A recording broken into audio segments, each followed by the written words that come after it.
Hey guys, 2:40 and we made it to Friday. Congratulations. I'm Rekha Muddaraj, live in the KHOU 11 newsroom. Of course, we are always talking about the headlines that you guys are clicking on online. But first, let's check in on the Astros.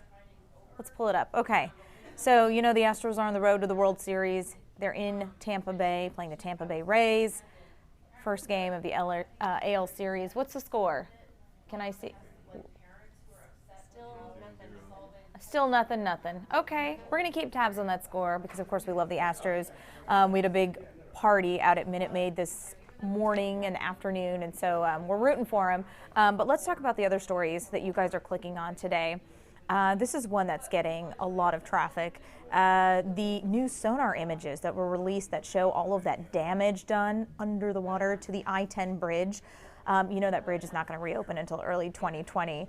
But the Texas Department of Transportation released these first sonar scan images of the damaged I-10 East Bridge at the San Jacinto River.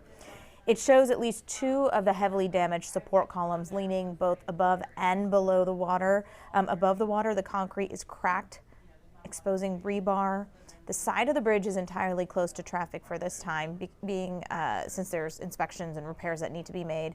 All traffic heading both eastbound and westbound now sharing the same portion of the bridge that was not damaged.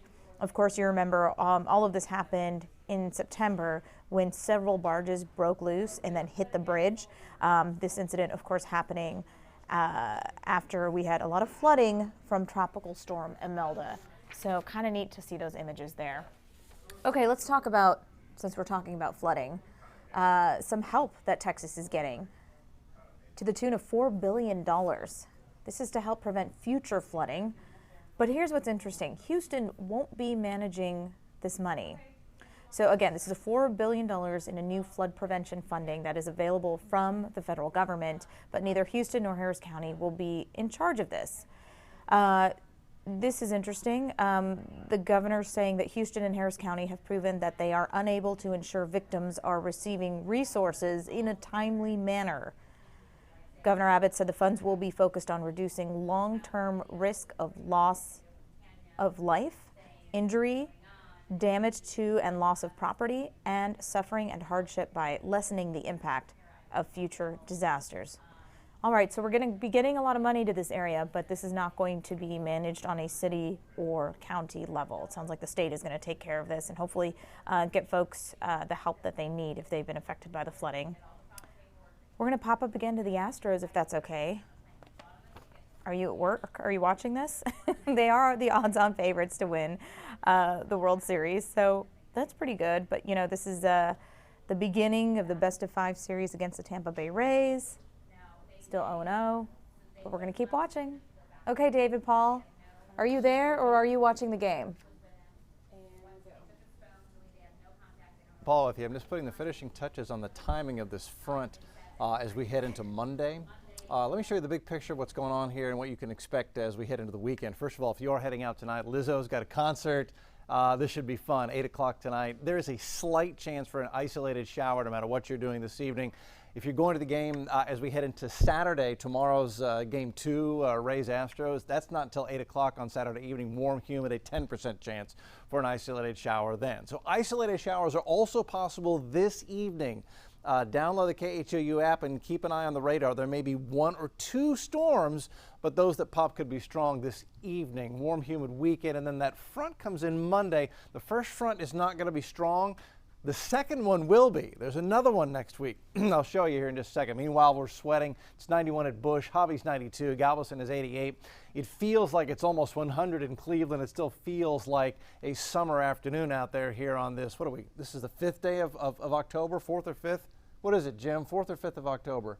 4th. Today's the 4th. Thank you. 4th day of October. It feels like the middle of summer. And it will this weekend too. Near 90, highs both days. Notice the rain chance increasing on Sunday. That's going to be Sunday evening as our first front of next week begins to arrive. Now here's the way we stand right now. Full-blown summer for most of Texas. This is a frontal boundary separating very warm summer air from much more cool fall-like air. Amarillo's at 69. But here's the thing. That one That's not our front. This front's in the process of actually washing out. It's this one.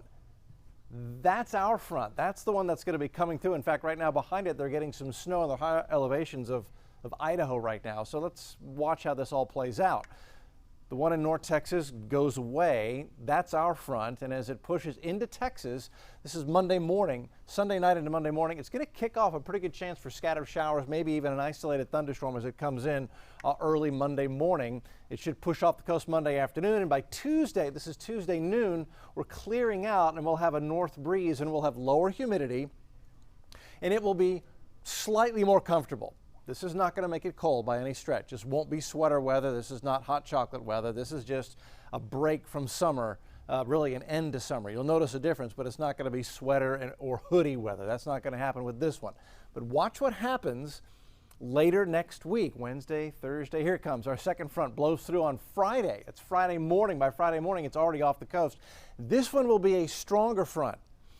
Which will make next weekend much more fall-like. This one will actually be rolling over some snowpack that's going to lay down up there in Kansas and Nebraska, so this one will be a stronger one. So hang in there. The process of going from summer to fall is going to happen next week, but it's going to take several days to play out. I am watching the radar this evening. So far, so good. It would not surprise me at all to see a couple of isolated little thunder showers pop up in the heat of the late afternoon and early evening like we had yesterday. So again, if you're out and about, get the KHOU app, get the new one, update it, and you'll have the radar right in your hand. As far as the tropics, this spot that we tracked as it slowly moved, and now what there is of it's right about here north of the Yucatan, is just not showing any signs of development. What's happening is, you can see it. See the clouds going to the north and east. So that's very strong wind shear in the upper levels. It's ripping apart those storms, and that is why no development is now expected with that